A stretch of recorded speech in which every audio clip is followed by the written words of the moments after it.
para o inquérito policial. Falta justa causa para o inquérito policial. Nesse caso, se faltar justa causa para o inquérito policial, você deve impetrar um habeas corpus para trancar aquele inquérito policial. E Flávio, quando falta justa causa para o inquérito policial em que o juiz deverá trancá-lo? Darei alguns exemplos para vocês. Pode trancar o inquérito policial porque o fato é atípico. O agente está sendo investigado por um fato atípico.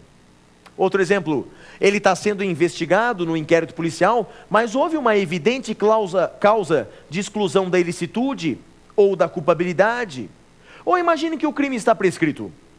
Em todas essas hipóteses, falta justa causa para aquele inquérito policial e, portanto, podemos impetrar um habeas corpus para trancar aquele inquérito policial.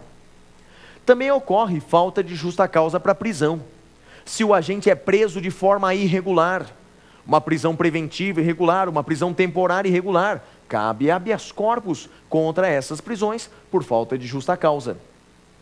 Também é possível habeas corpus quando há nulidade do processo, quando há aquela nulidade absoluta do processo. E aí, nesse caso, você poderá impetrar o habeas corpus em qualquer momento do processo, ou até mesmo após aquele processo, até mesmo depois do trânsito em julgado, você pode impetrar um habeas corpus, alegando nulidade processual. É também possível habeas corpus quando falta, meus amigos, algum requisito importante no tocante ao prazo da prisão. Houve um excesso de prazo na prisão. A gente sabe que a lei processual tem vários prazos, não é? Prazo para conclusão de um inquérito policial, se o indiciado está preso. Normalmente é 10 dias. Prazo da prisão temporária, 5 dias, prorrogáveis por mais 5 dias, via de regra. Prazo para conclusão da instrução criminal, quando o indiciado está preso. Então, meus amigos, estourando esse prazo, estourando o prazo da prisão, quando o agente está sendo processado, preso, estourando esse prazo, habeas corpus. Habeas corpus para relaxar ou revogar essa prisão. Portanto, complemente a aula de hoje com a leitura do artigo 648 do CPP. Tudo bem, meus amigos? Então, esse foi o tema do dia. O primeiro bloco da aula de hoje, do programa de hoje. Vamos agora para o segundo bloco do programa de hoje.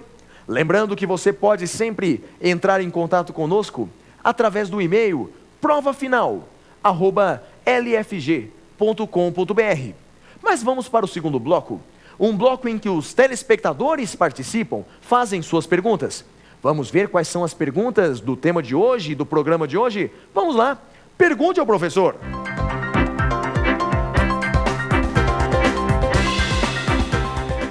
Pois bem, meus amigos, vamos iniciar então o segundo bloco do programa de hoje. Um bloco em que os alunos e as alunas de todo o Brasil, os telespectadores da TV Justiça, podem participar e podem fazer suas perguntas sobre o tema do dia. No caso do programa de hoje, estamos falando sobre habeas corpus. Vamos ver quais são as perguntas dos telespectadores da TV Justiça? Vamos lá? Pergunte ao professor. Quem é competente para julgar habeas corpus contra a turma recursal do Juizado Especial Criminal? Excelente pergunta. E uma grande novidade na jurisprudência do Supremo Tribunal Federal. Eu disse para vocês que a competência para julgar o habeas corpus depende da autoridade coatora. Dei, inclusive, vários exemplos aqui.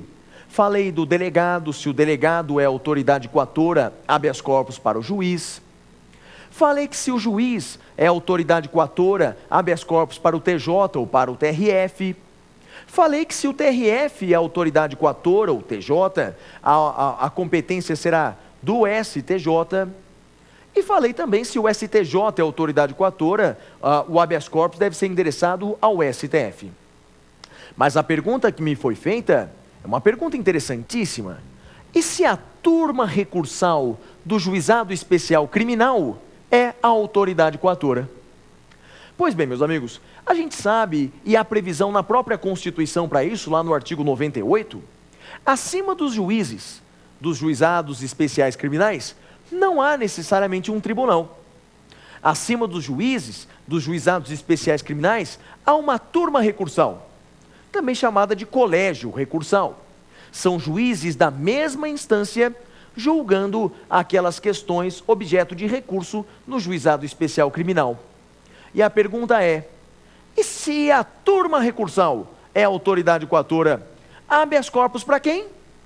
Bem, antigamente, o STF entendia que se a autoridade coatora fosse a turma recursal, o habeas corpus seria impetrado diretamente ao STF.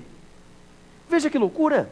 Então, se a turma recursal de uma pequena cidade do interior de Goiás fosse autoridade coatora, o habeas corpus seria endereçado diretamente ao STF. Essa posição continua prevalecendo? Não mais. Essa posição mudou, meus amigos. O STF não entende mais assim há aproximadamente 2 anos. Agora, como funciona? Se a turma recursal é autoridade coatora, se a turma recursal do Juizado Especial Criminal é autoridade coatora, para quem vai o habeas corpus? Para o TJ ou o TRF, se for crime federal. Portanto, contra a turma recursal, o habeas corpus deve ser impetrado exatamente para o TJ ou para o TRF. Tudo bem, meus amigos? Essa foi a primeira pergunta do segundo bloco da aula de hoje. Vamos para a segunda pergunta? Vamos lá? Pergunte ao professor. É possível efeito extensivo em habeas corpus? Excelente pergunta. O que é efeito extensivo? Bem, meus amigos, quando nós estudamos os recursos no processo penal, estudamos também os seus efeitos, os efeitos dos recursos no processo penal. E quais são esses efeitos? Nós temos vários efeitos.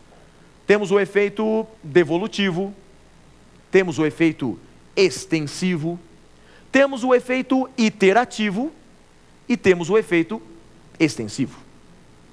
Quais são esses efeitos mesmo, hein, nos recursos no processo penal? É fácil. Efeito devolutivo é aquele efeito que todo recurso tem. Ou seja, devolve para o tribunal, entrega para o tribunal a matéria objeto do recurso. Esse é o efeito devolutivo. Efeito suspensivo é aquele que suspende os efeitos da decisão recorrida. Suspende os efeitos da decisão recorrida. Por exemplo, diante de uma sentença condenatória, o agente apela, pleiteando a sua absolvição.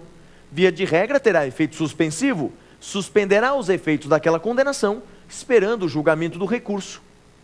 Efeito regressivo ou iterativo é o efeito que permite o juiz se retratar da decisão.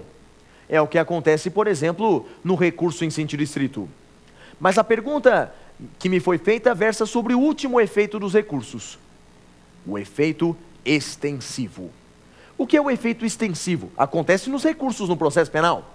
A ideia é a seguinte: imaginem que são vários réus, são vários co-réus, coautores. Se um deles apenas recorreu, se houve recurso apenas de um deles, esse recurso vai beneficiar os co-réus que não recorreram nas causas objetivas. Explico melhor. Então imagine que são 3 réus e apenas um deles recorreu. Apenas um réu recorreu. Se o tribunal julgar em seu favor, esse recurso vai beneficiar os co-réus que não recorreram naquilo que for objetivo.